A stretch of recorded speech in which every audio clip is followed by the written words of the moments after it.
Warning: this episode contains mature content and is not intended for younger audiences. Listener discretion is advised.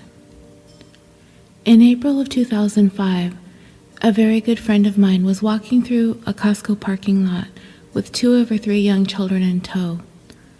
She was pushing her shopping cart, keeping a close eye on her middle son, 4 years of age at the time, as he was the most free-spirited and adventurous of them all.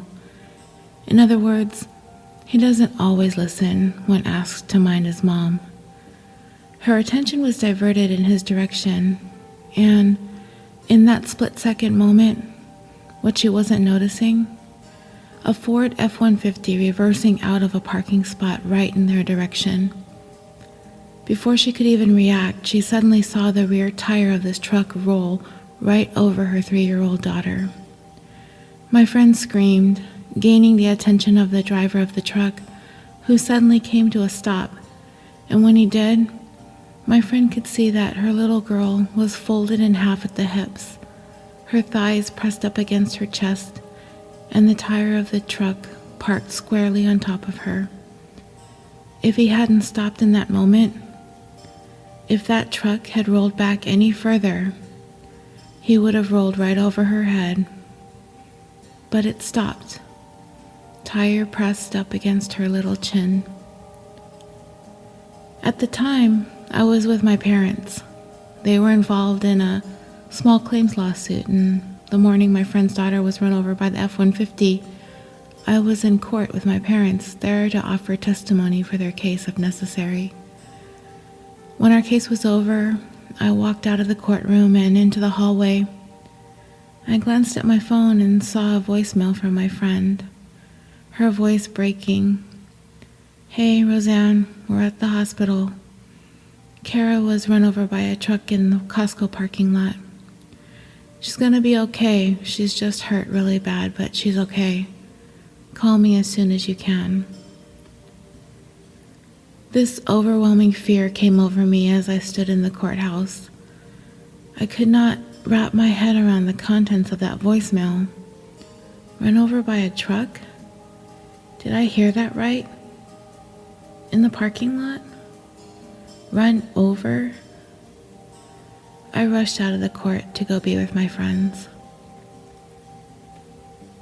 Everything did turn out to be all right. Of course, her daughter's little body was broken in several places. Broken pelvis, a broken femur, some broken ribs, but otherwise, miraculously, she was okay. The way her body folded in half under the tire of the truck actually protected her vital organs from being crushed. The fact that the driver reacted and stopped before he rolled over her head was a miracle in and of itself. It also didn't hurt that the vehicle that ran her over was a pickup truck, an empty pickup truck. There were a number of factors that were in play that morning when she was hit by that truck that saved her from being killed that morning. Kara, my friend's daughter, ended up having to be in a full body cast for a couple of months. She had to be carried everywhere. She had to revert back to being in diapers. She had to be moved and shifted around and itched when she felt itchy, fed, bathed, entertained, kept company. Can you guys even imagine, those of you who have children or have been around children, what it must be like for an active 3-year-old with 2 older brothers to have to be resigned to a body cast? And even more so, can you imagine what it's like to actually see a tiny 3-year-old body in a body cast?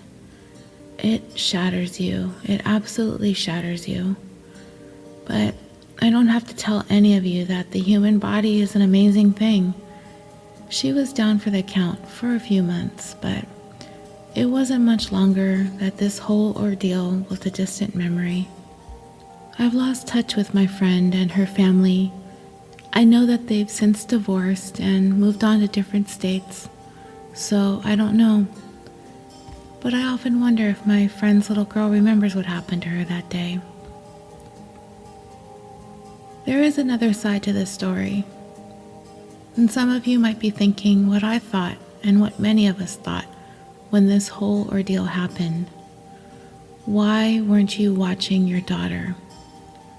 Why weren't you holding her hand? Why wasn't she in your shopping cart? Where were you, Mom, when that F-150 was rolling out of that parking space? Granted, the driver must assume some responsibility for the accident, and from what I was told, he was extremely traumatized naturally. Who wouldn't be? He was in a big truck. Looking in his rear view, he probably wasn't going to see a little 3-year-old behind his vehicle. He likely saw my friend walk past and assumed all was clear for backing up, and didn't see her child tagging along behind her.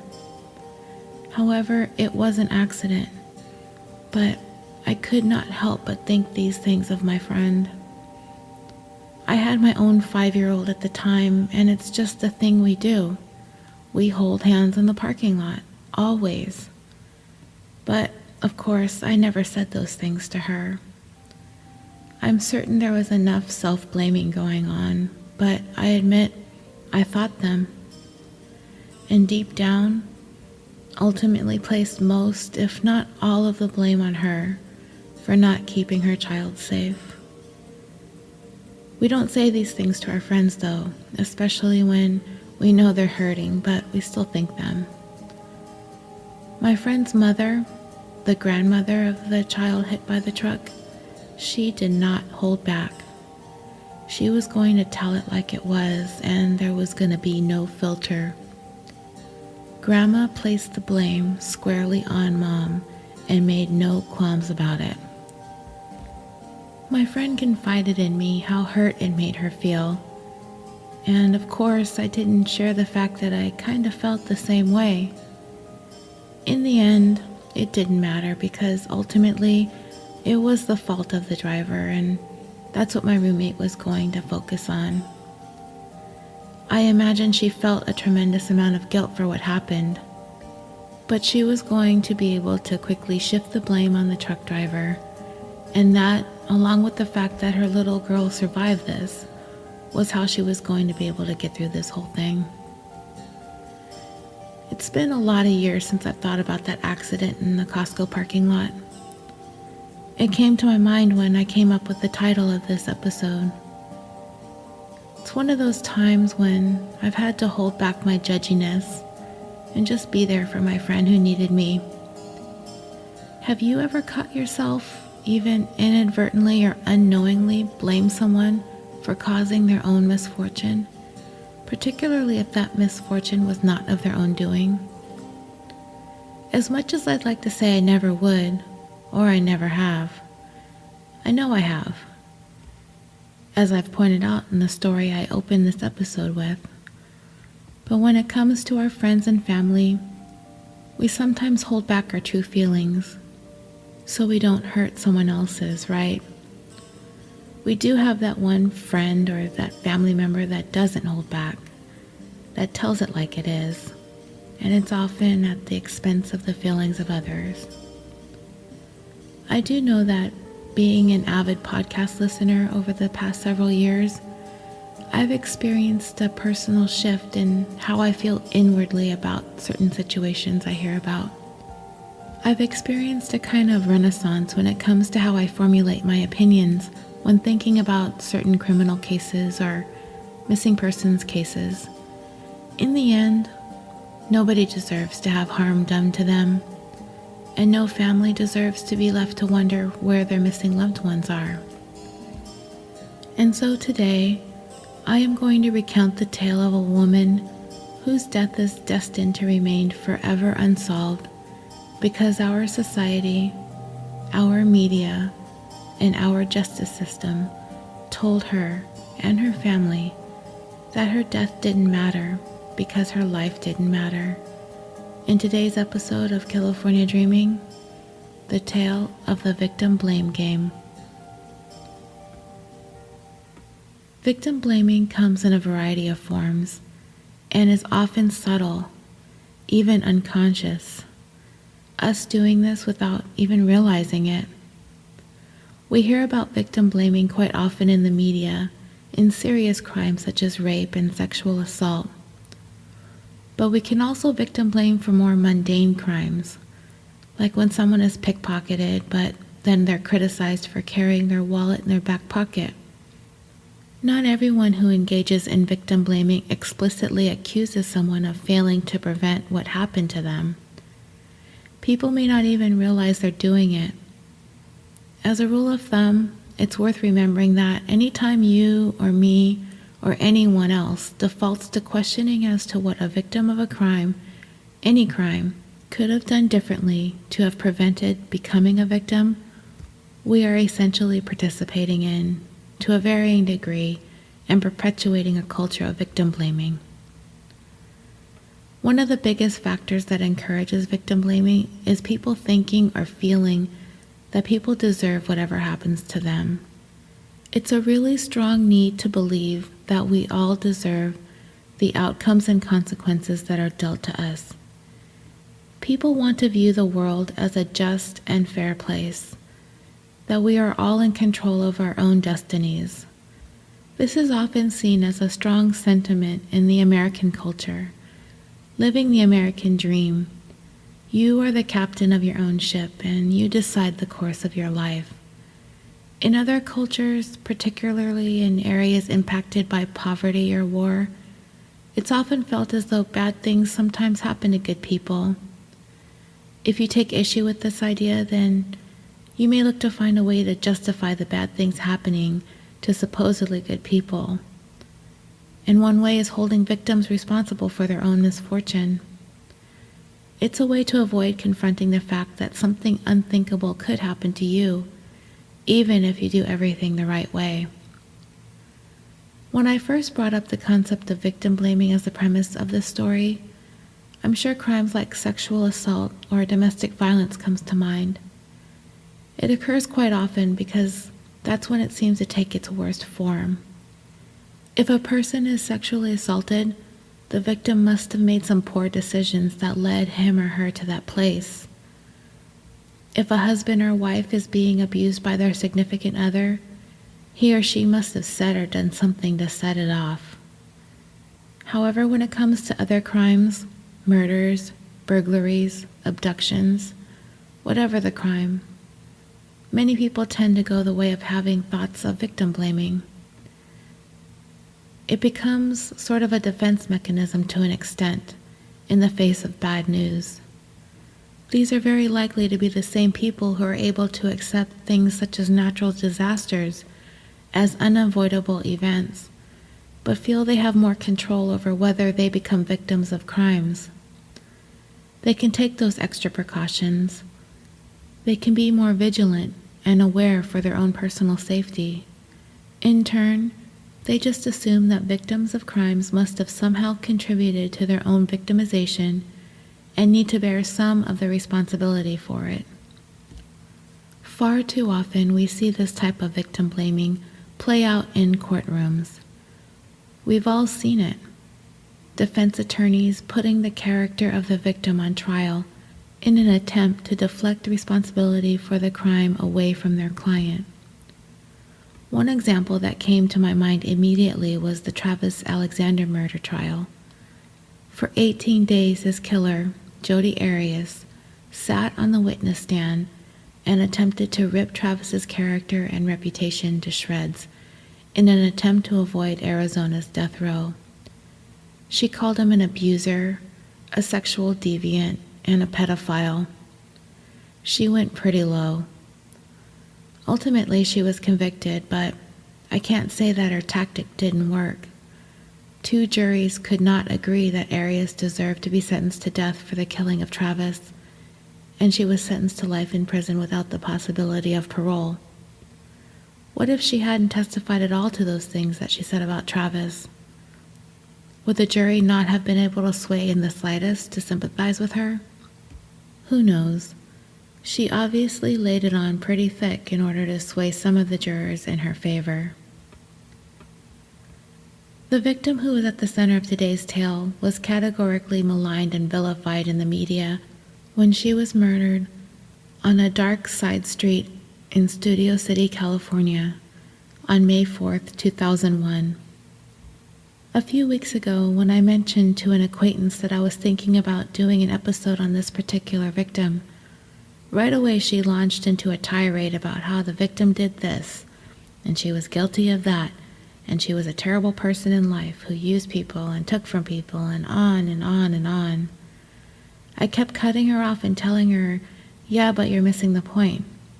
You're not seeing what's at the heart of the story. You're blaming her, but she's the murder victim.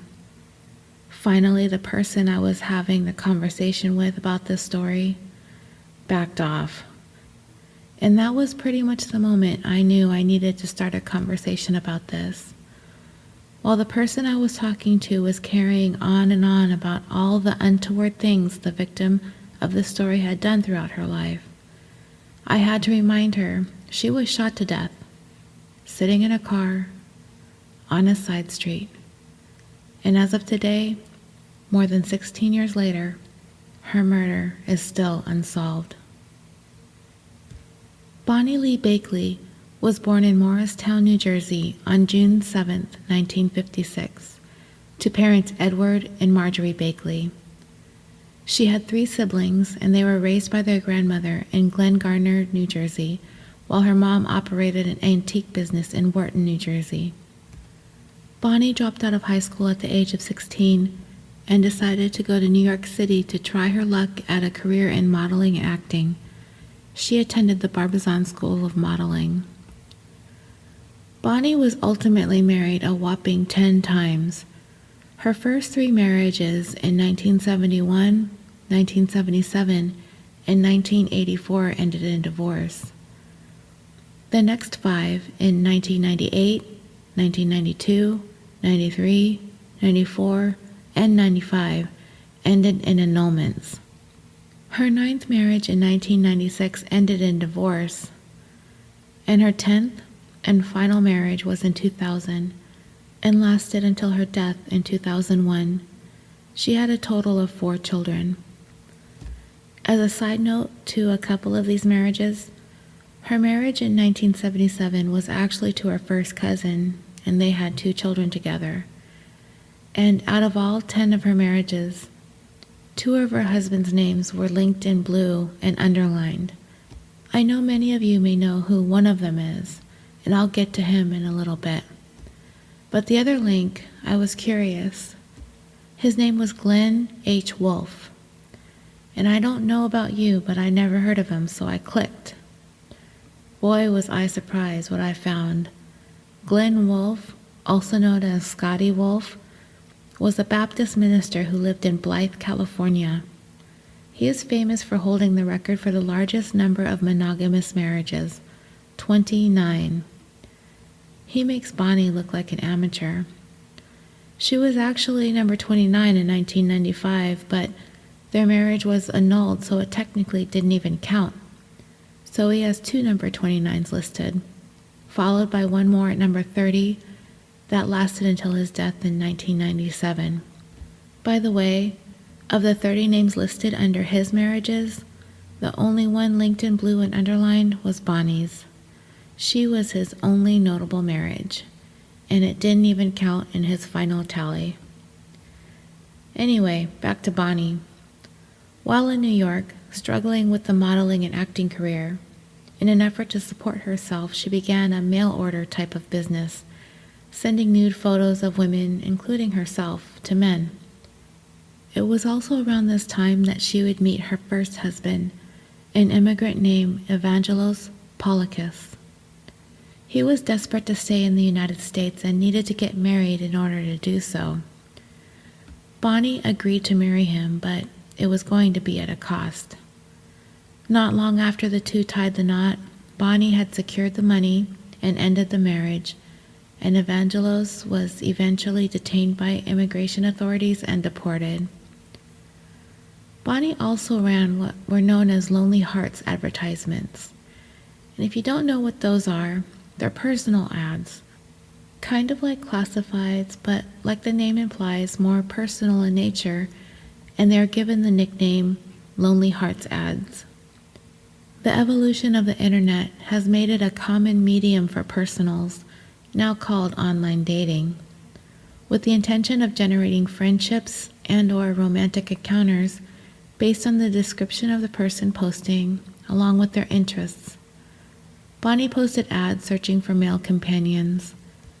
After cultivating somewhat of a relationship with the men who answered her ads, she would eventually start asking for money for expenses, bills, or traveling. It was also around this time that Bonnie had gotten married to that first cousin of hers and had her first 2 children, which her husband mainly cared for while she worked her mail order business. The marriage was volatile, and by 1982, her second marriage would come to an end. Eventually, through all of these various dealings, she was able to afford to purchase a number of houses in Memphis, as well as a house outside of Los Angeles. However, Bonnie was never really able to find any kind of success as a singer, model, or actress. So instead of becoming rich and famous on her own, she decided she was going to turn her sights on marrying someone who was rich and famous. So determined was she to do so, it's been said that Bonnie had an obsession with celebrities. Her strong desire to be a part of the inner circle of the famous, along with the fact that she wasn't getting any younger, was a huge motivating factor for her when she decided she must leave her children in the care of their father and head to Memphis, Tennessee. Her first target? Musical artist Jerry Lee Lewis. Bonnie's quick money-making schemes, along with her use of ill-gotten credit cards and identifications, kept her pretty mobile. She had set out to get to Lewis in any way that she could, and had the ability and money to travel to locations where Jerry Lee Lewis would be performing. She reportedly went so far as to bribe travel agents for information about flights he was planning to take, then book seats next to his. Bonnie would often crash parties, show up at performances, and just make herself present in an effort to get close to Lewis. Her stalkery behavior enabled her to finally meet him in person in 1982, and the two developed a friendship. Bonnie's pursuit of Lewis would become one of the most bizarre chapters in her life. She gave birth to a daughter in 1993 and claimed the baby was fathered by Lewis. She even made her way into several tabloid publications, who were more than happy to run the story. She even named the little girl Jerry, Jeri, Lee Lewis. Not only was Bonnie claiming the baby was his, she was also telling anybody who would listen that he was leaving his wife to marry her. DNA tests would later reveal that Lewis was in fact not the father. Needless to say, Bonnie and Lewis's friendship ended, and it's even been reported that Bonnie made death threats against Lewis's wife. Eventually, her daughter would be sent to live with Bonnie's other children and her ex-husband. However, this was not the end of Bonnie's pursuit of Lewis. She did continue on, but after a few more years of throwing herself at him, she eventually realized that nothing was going to happen and decided to start making things up between them on her own. She started calling herself Bonnie Lee Lewis and even had holiday cards sent out with the photo of the two of them signed, "Happy Holidays, Jerry Lee and Bonnie Lee." Altogether, Bonnie spent over a decade chasing after Lewis. Anybody who knew Jerry Lee Lewis at the time would say that Bonnie was completely delusional about her relationship with him. But she was no less imaginative when it came to other more well-known celebrities. Bonnie had either expressed a strong interest in or had claimed to have had encounters with everyone from Elvis Presley and Dean Martin, to Red Fox and Gary Busey, to former televangelist and Jerry Lewis relative Jimmy Swaggart. According to some sources, her address book had nearly 20 celebrities she intended to chase after, including a phone number for Robert Redford in New York and Sylvester Stallone's address. Other names in her book range from Oscar award-winning actors such as Robert De Niro and singers such as Prince. She even had hustler publisher Larry Flynt listed in her book. Bonnie cast a wide net when it came to her list of celebrities she had interest in. Dukes of Hazzard star James Best, comedians Pat McCormick and Will Jordan, singers Chuck Berry, Lou Christie, and Frankie Valli. She claimed to have dated Valli when she was a teenager, but he's vehemently denied that. She also had the phone number of Dean Martin. She managed to meet him one night at Hamburger Hamlet in Hollywood, where the aging singer sat at the same table every night for the last decade of his life. Bonnie's extensive travels and extravagant trips all around the country, evenings at nightclubs, fancy hotels, and bribes to get information on celebrity locations were all financed by means of her mail-order business, a string of sham marriages, credit card frauds, identity thefts, and trumped-up lawsuits. Eventually, these fraudulent activities would catch up with her, and she started racking up some arrests. In 1989, Bonnie was arrested in Memphis on a drug possession charge. In 1995, she was arrested for attempting to pass 2 bad checks from the account of a Memphis recording company totaling $200,000. She ended up plea bargaining to avoid jail time and was fined $1,000 and sentenced to work on a labor farm every weekend for 3 years. In 1998, she was arrested in Little Rock, Arkansas, for being in possession of over 30 different types of IDs, including driver's licenses and social security cards. She used the IDs to open various post office boxes in order to continue running her Lonely Heart scam. Bonnie was also rampant with her scams throughout the 90s. She financed quite the nightlife using other people's identities she had stolen and opened credit card accounts with. She had also started receiving social security checks in a variety of different names, and in order to get them cashed at that time, all you needed was an ID with a name that matched. Another way Bonnie supplemented her income was with fraudulent lawsuits. She made a habit of visiting her attorney relatively frequently with some kind of personal injury case, such as a slip and fall in a supermarket or something similar to that. I want to back up for a moment and talk a little bit more about Bonnie's identity theft schemes. She didn't just steal random people's identities. She stole the identities of friends and friends of friends and acquaintances. One of Bonnie's victims came forward in 2004 to talk about what happened to her life after Bonnie got a hold of one of her old ID cards. The victim, Sylvia Simon, said Bonnie, having stolen her ID, pretty much destroyed her credit rating and good name. Sylvia had once been married to a friend of Bonnie's, Robert Stefanow. Their marriage ended in 1982, after which Robert had moved to Tennessee and ended up marrying the youngest sister of Jerry Lee Lewis, Linda Gale. Not surprisingly, Bonnie at some point decided to inject herself into the relationship by seducing Robert, which led Linda to throwing him out. Amongst the things he left behind was an old ID card of Sylvia's. Bonnie offered Linda $500 for the ID card, which she accepted, and Bonnie subsequently opened up an assortment of credit cards, running up a tremendous amount of debt in Sylvia's name. For years, Sylvia had been aware of the identity theft problem, but she had no idea it was Bonnie who was the culprit. She had even made a number of police reports about it in 1999, but apparently nothing could be done about it. Even when Bonnie had been arrested and had given the false name of Sylvia Stefanow, Sylvia still wasn't made aware of the fact that it was Bonnie. Using Sylvia's name and the ID she had acquired from Linda, Bonnie had been able to obtain a new driver's license, set up bank accounts, rent post office boxes, operate her mail order business, and open credit accounts. All of which, as Sylvia would put it, basically ruined her life. If we were to sit here and look back at all of these things Bonnie had done throughout her adult life, the shady business scams, the marriages of convenience, the fraudulent checks, the countless identity thefts, it's hard not to pass judgment on the woman.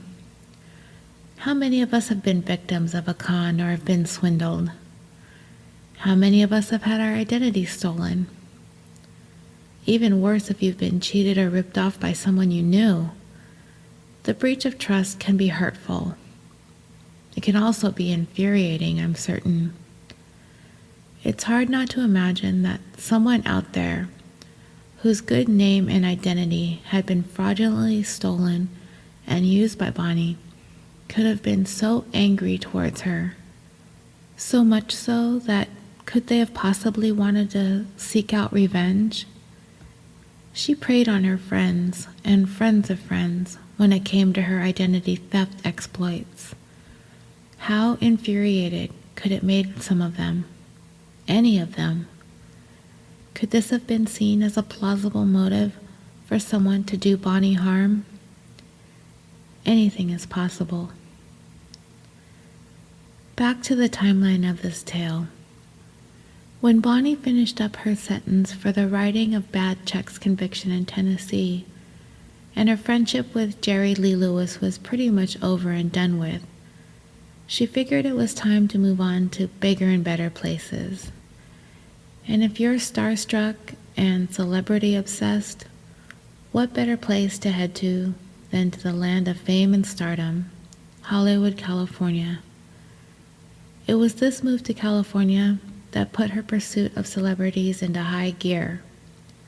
As I mentioned earlier, she had her sights set on several high-profile celebrities, none of which really developed into anything beyond the stories Bonnie would relate to people, including the one of her having dated Frankie Valli when she was a teenager.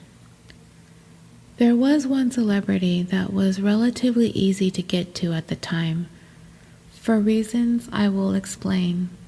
His name, Christian Brando, the eldest son of legendary Academy Award-winning actor Marlon Brando. Let's talk a little bit about Christian Brando for a few minutes. If you aren't familiar with Christian, you may be familiar with his father, Marlon Brando. He's been in some films you may have heard of: A Streetcar Named Desire, Viva Zapata, Julius Caesar, On the Waterfront, Sayonara, The Godfather, The Last Tango in Paris, and A Dry White Season, all of which he was nominated for an Academy Award, 2 of which he won, Best Actor for On the Waterfront and The Godfather. Marlon Brando was not only well known for his acting abilities, but also for his tumultuous personal life and large number of wives, girlfriends, and children. He's known to have fathered at least 16 children, 3 of whom were adopted. Some sources have claimed he's fathered as many as 17 children, possibly even more. Marlon married actress Anna Kashfi in 1957, and they had 1 son, Christian, on May 11, 1958. They divorced in 1959. Christian was shuttled back and forth between his mother and father for most of his early life. His parents grew increasingly hostile and abusive towards one another and were engaged in a lingering custody battle over Christian. The 12-year-long custody battle, along with his mother's out-of-control temper attributed to drugs and alcohol abuse, not surprisingly had a major, long-term effect on Christian.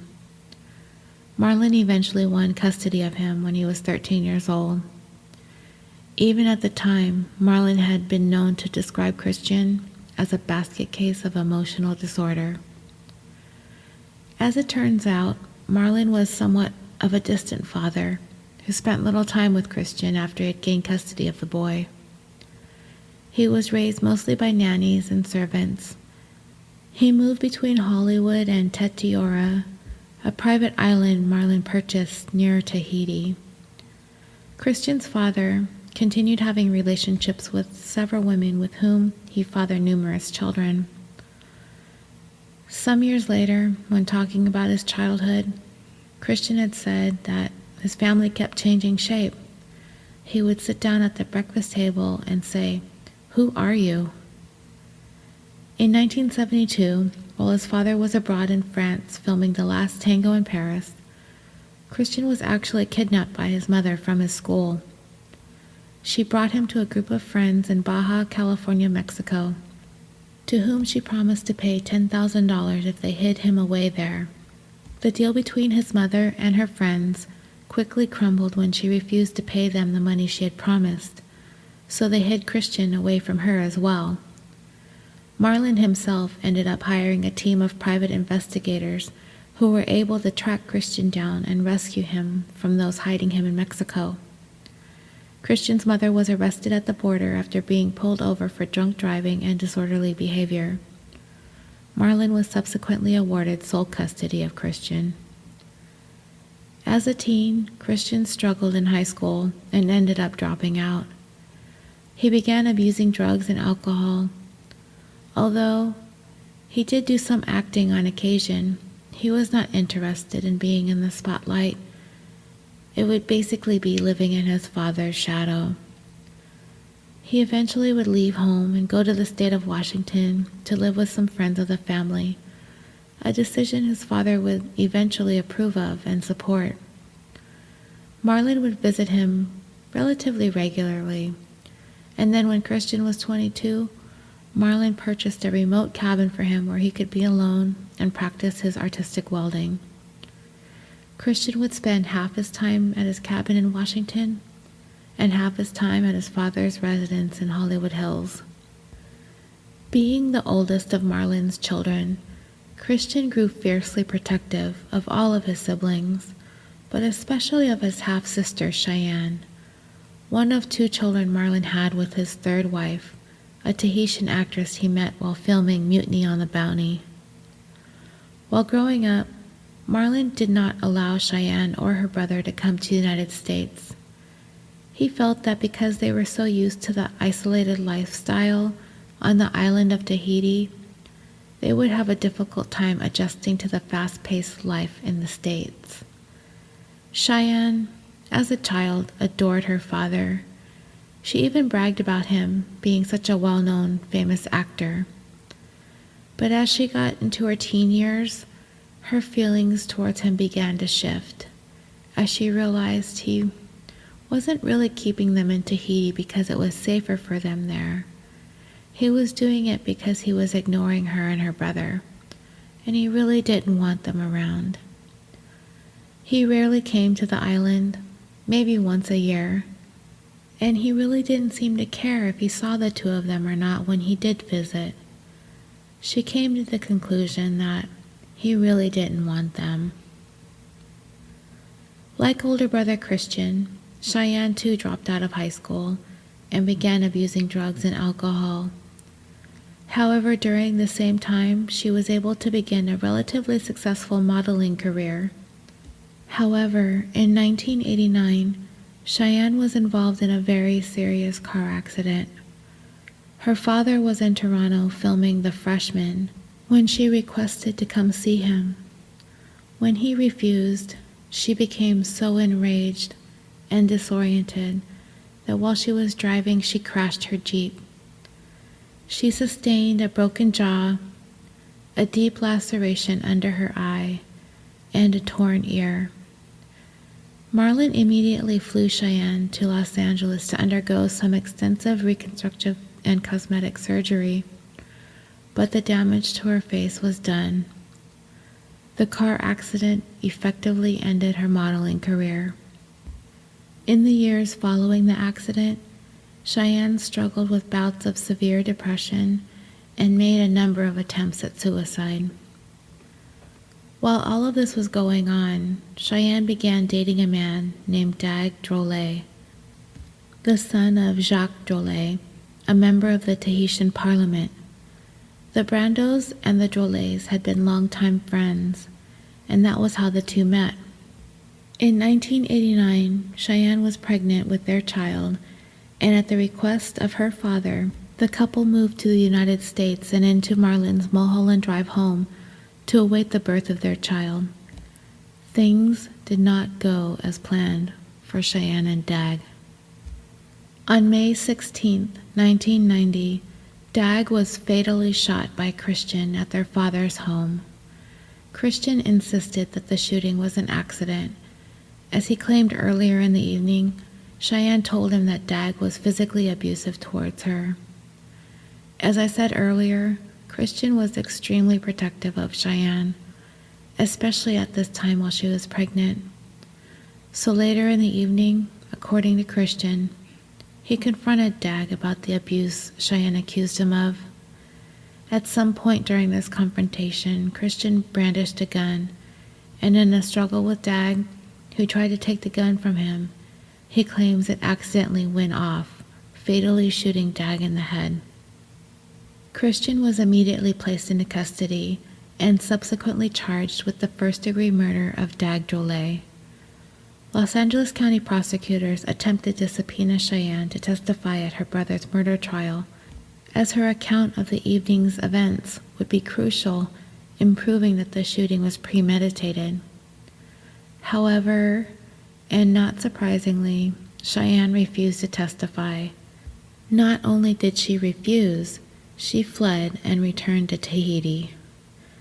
A little over a month later, on June 26, 1990, Cheyenne gave birth to a son, Tuki Brando. After the birth of her son, Cheyenne attempted suicide twice, and so Marlin had her hospitalized for drug detoxification in a psychiatric facility. And by December of 1990, Cheyenne was declared by the courts as being mentally disabled and deemed unable to testify at Christian's murder trial. So, without Cheyenne's testimony, it was determined by prosecutors that they would no longer be able to prove premeditation in the shooting death of Dag Drolet. So Christian was offered a plea bargain, which he took. He pled guilty to the lesser charge of voluntary manslaughter and was sentenced to 10 years in prison. He ended up serving a total of 5 years, with 3 years of probation. Some years after his release, in an interview he gave, Christian said that he started to doubt that Cheyenne's accusations of physical abuse against Dag were true, due to her mental instability issues that she was dealing with at the time. He deeply regretted taking her at her word. Oh, and a side note to this side note of this story, Christian's attorney was Robert Shapiro of O.J. Simpson's Dream Team fame. Cheyenne, sadly and quickly, went into a downward spiral. In the years following Dag's death and Christian's trial, her mental health steadily declined. She reportedly went into drug rehabilitation facilities and psychiatric hospitals. She would also go on to publicly accuse her father of molesting her and accuse him of being complicit in Dag's death, both accusations Marlin vehemently denied. Cheyenne was later on formally diagnosed with schizophrenia. She became increasingly isolated from her friends and family, and eventually she lost custody of her son to her mother, who ended up raising him in Tahiti. On April 16, 1995, Cheyenne Brando was finally successful in her numerous attempts to commit suicide. She hanged herself in her mother's home in Tahiti. She was 25 years old. A bright side to this saga is Cheyenne's son Tuki, by all accounts, is doing quite well for himself today. He's a successful French Polynesian model and is currently the face of Versace's menswear. He's also studying medicine in France.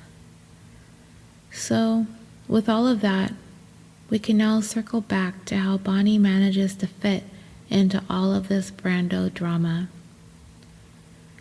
For Bonnie, a truly celebrity-obsessed fan, who better to go after than the son of the Godfather himself? When the news of Christian's murder swept through all the news media outlets, word quickly got to Bonnie, and she took note. She thought Christian was handsome. She desperately wanted to connect with him. And with him being in jail, this was perfect for her. He was a Brando, and he was basically hers for the taking. She convinced herself, despite being in jail for manslaughter, it wasn't him that had the issues, it was his family. He was obviously the misunderstood one, and she was going to be the one that would get him. Bonnie sent him letters while he was behind bars, and of course, she included pictures. Christian got her letters, and he replied to them. Unlike Robert Downey Jr., who Bonnie was also sending letters to while he was in jail, but he did not respond. So when Christian was released from prison, he and Bonnie quickly got together. But the so-called relationship was spoken about by no one. Nobody outside of the Brando family was to talk about what was going on between Bonnie and Christian. Anybody who did speak about the two did so anonymously. The fact that the two knew each other had been confirmed, yes. They were in fact together for a while. According to some reports, Bonnie was the one who supplied Christian with drugs during this time, and that was basically her hook. Bonnie would visit him at his cabin in Washington, where he stayed in between his stints in rehab after his release from prison. It was relatively common knowledge that they were up there seeing one another throughout 1999. In the fall of that year, Bonnie learned that she was pregnant. She told Christian that the baby was his. According to a number of sources, Christian was excited by the news. He was ready to embrace becoming a father. It might have been the thing that he needed to fill a void in his life. People who knew Christian could see that it really gave him something to look forward to, something to live for a change. On June 2nd, 2000, Bonnie gave birth to a daughter named Christian Shannon Brando. Christian picked the name, undoubtedly to Bonnie's approval. It stood as a resounding proclamation as to her proximity to a celebrity, as she did with her third child, Jerry Lee. And, as it turns out, just like baby Jerry Lee wasn't Jerry Lee's child, baby Christian Brando wasn't Christian Brando's either. She was the daughter of actor Robert Blake. And with that, we are going to bring part 1 of the victim blame game to a close. Part 2 and the conclusion will be available in 1 week when we delve into Bonnie Lee's relationship with Robert Blake and the events that followed, so stay tuned for that. I would like to take the time to say thank you to everyone who posted pictures of the stickers I sent to you guys. I'm so happy to have those for you, and I still have a lot more, so shoot me an email if you would like me to send you some at californiapod@yahoo.com. I hope to eventually be able to order better, fancier vinyl stickers to pass out to fans, so hopefully in time I'll be able to do that for you guys. As for now, I'm still looking to donate any proceeds from California Dreaming's Patreon to the Joyful Child Foundation. I do have one Patreon supporter so far, so if you're able to donate even $1 a month, we're looking for different causes to donate to, or possibly begin to develop Patreon perks for those who are able to support the show. Any help is greatly appreciated. I'd also like to take the time to thank you all for the great reviews on iTunes, as well as all of the positive feedback and comments in social media. It's the best, most rewarding part of all of this, and that you all are able to enjoy this show really means a lot to me. So if you haven't already left a review on iTunes or on Facebook or Stitcher, please do so. The reviews and ratings help give the show a little bit more visibility. I'd also like to take the time to thank all the people I know through the dog park and my animals Facebook page who took a chance on listening to California Dreaming, who weren't necessarily podcast listeners before. These are people who knew me because my pets are kind of a big deal, and they're big fans. It's been amazing to see and know people who weren't podcast listeners become podcast listeners because of California Dreaming. We all know it isn't for everyone, so thank you to all of you who took the time to learn how to download and listen to the show. I also wanted to remind you about the August campaign for 2 Pods a Day. It aims to introduce podcast listeners to 2 independent podcasts every day for the month of August.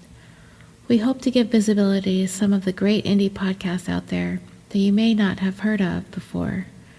2 Pods a Day encourages you to listen more and listen indie.